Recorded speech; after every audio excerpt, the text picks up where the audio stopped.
How is everyone doing? How is everyone doing? Today I wanted to discuss the diplomatic spat again between South Africa and the United States of America. We are aware now that the situation between those countries is very bad. And from the reports that we are getting is that the Trump administration is refusing to meet with the South African government or the South African government representatives at all. And this has also been followed by the expulsion of the South African ambassador to the United States, who has been considered persona non grata. I've done a video reacting to that. I've done quite a few videos going into the relationship between South Africa and the United States. And this video, I'm going to just give a few suggestions for South Africa in terms of ways forward, in terms of trying to fix this relationship.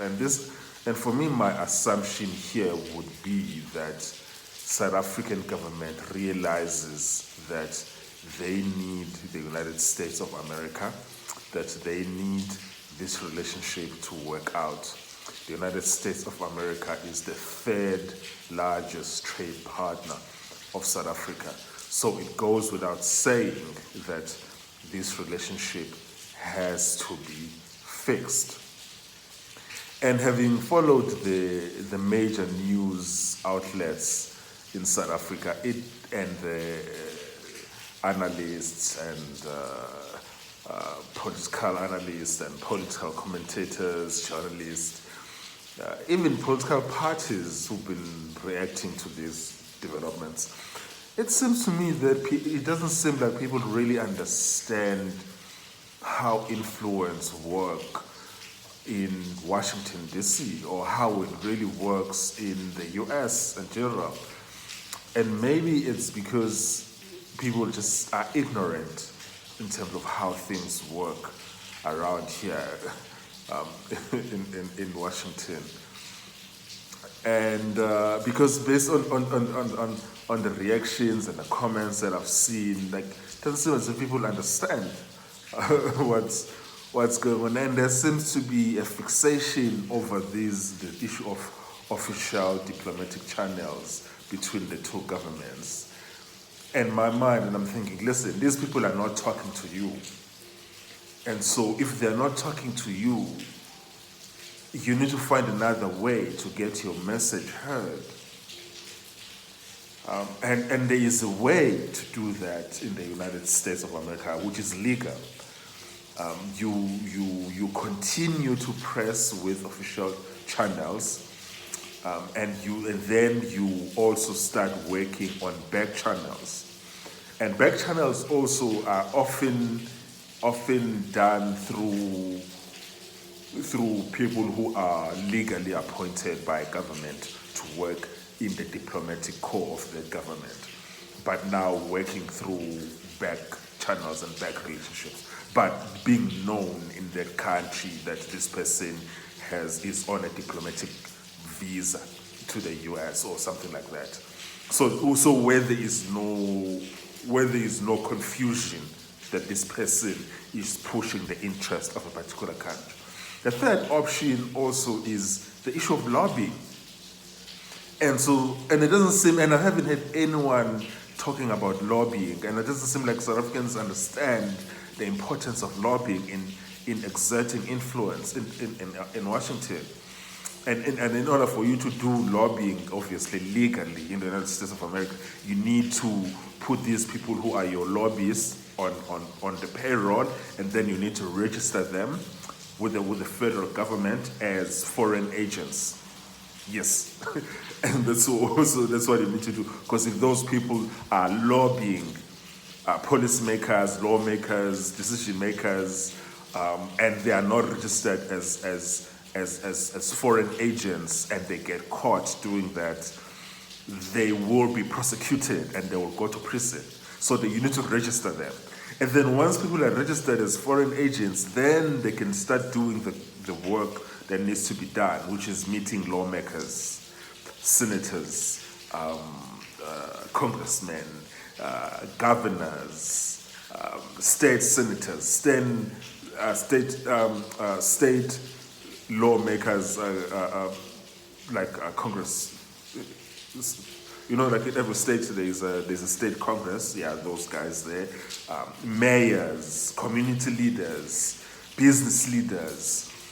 This is a full-time job, and it often requires a long-term view in terms of, because influence takes a while to develop and take shape. But a good place to start would be to meet with the people in Congress, like the people who are in the U.S. Senate Foreign Relations Committee. The chairman and the ranking member would be a good place to start. Meet with these people, discuss the issues, South African issues, meet with them over dinner. A lot of it's formal, a lot of it is informal. Social events, you meet with people in the House. There's also a House Foreign Relations Committee. You meet with the leaders of that committee. You meet with the members of those committees. You meet with members of Congress of both parties. You start lobbying governors in great earnest, especially Republican governors who are more likely to have the ear of the incumbent president. You're talking to them and start making the case of where South Africa is coming from, facilitating, and all of this is actually aimed at facilitating an environment where the South African government can actually get a meeting with the U.S. government. That's really where this thing is intended to go. But in the meantime, you are not making stupid and offensive comments like the now departing ambassador to the United States just made. So South Africa really needs to look deep into the option of lobbying. That's really your only option right now. While at the same time working the relationships of trying to meet with high-ranking members of the State Department or even low-ranking officials of State Department, trying to exert influence. This is not a job like this. Requires someone to put their pride aside. And the issue here is that what is best for South Africa? And then whatever that is what you need to do.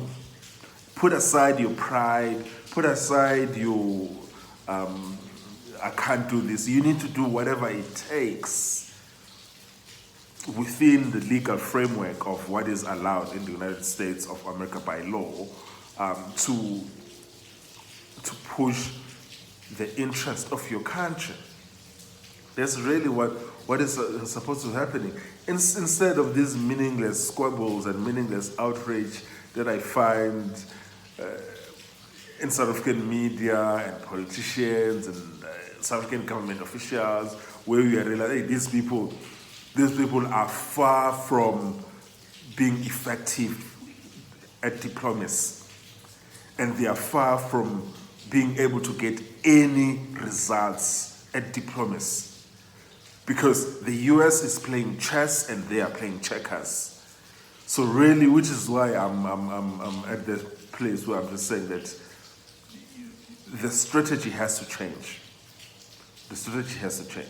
And if you are able to engage meaningfully people like the governor of Florida, the governor of Texas, Greg Abbott, Ron DeSantis, engage with the people who are in in farming states, for instance, like Wyoming and Iowa, governor of Iowa, governor of Wyoming, Arkansas, Kansas, Oklahoma, Utah, all of those people trying to find partnerships with those states. A lot of these states, by the way, their economies are so large, they are larger than South Africa. So there's, and because if you can't deal directly with the federal government, deal with the states and try to create momentum into the place where you can be in the same room again with the federal government. And so really that's the work that needs to happen, and try to have relationships with important people like the mayor of Houston, Austin, Dallas, people like the mayor of Miami and Jacksonville and Orlando, Gainesville, or trying to get relationships with people who Oklahoma City and places like that, St. Louis and places like that. This is gonna require a concerted effort of trying to build relationships, breaking barriers, because these relationships are what's going to end up having people calling the White House, saying, "Here are these folks, talk to them." That's all that you need, because that's how their forum to begin with are able to get these meetings, because there's someone vouching for them, someone that they have a relationship with, someone that they've been in a relationship with for years. And then some of the people that they need to be engaged is leading business leaders in the US, including Elon Musk, that people hate so much. You need to engage this guy. And not just engage this guy. South Africa should have a long time ago made it very easy for this guy to do business in South Africa. For this guy to be able to build factories and plants for his Tesla. Like for instance, he wanted to build EV batteries in South Africa. They gave him a runaround. He gave up. Whatever it is that he needs. So it's not just the issue of engaging Elon Musk, it's also the issue of engaging guys like Jeff Bezos, guys like Mark Zuckerberg, engaging guys like, there's a lot of these billionaires who are friends with Donald Trump. Engage with them. Like, this is the game. This is how the game is played. This is the game, and obviously you're gonna need a budget for that. And the budget needs to be approved, but it has to be done. That's how every other country in the world that has a significant presence and cordial relationships with the US are doing. Countries that are not even democracies, like Qatar, like Saudi Arabia, like I can name a litany of non-democratic states that have very good relationship with the US because they are taking this issue of lobbying very seriously. So really, South Africa is not even in the game when it comes to these things. You're not even in the A-League. You are playing high school football, and the United States is the Yankees. It's really not even. I don't know if the Yankees is football or basketball, whatever, man. I don't watch these things. But whatever it is that you need to do, man, whatever it is that you need to do, do it and put pride aside. So that's really my 2 cents on this. But unfortunately, I don't see them doing any of these things that I'm suggesting.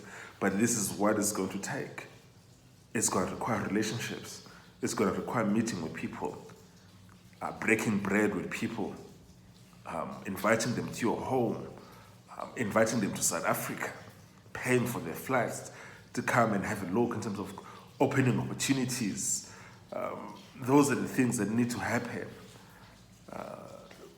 But our government, they're busy twiddling their thumbs. That's what they're doing. It's really quite, it's unfortunate. But okay, folks, catch you on the next one. Let me know what you think on the comments below.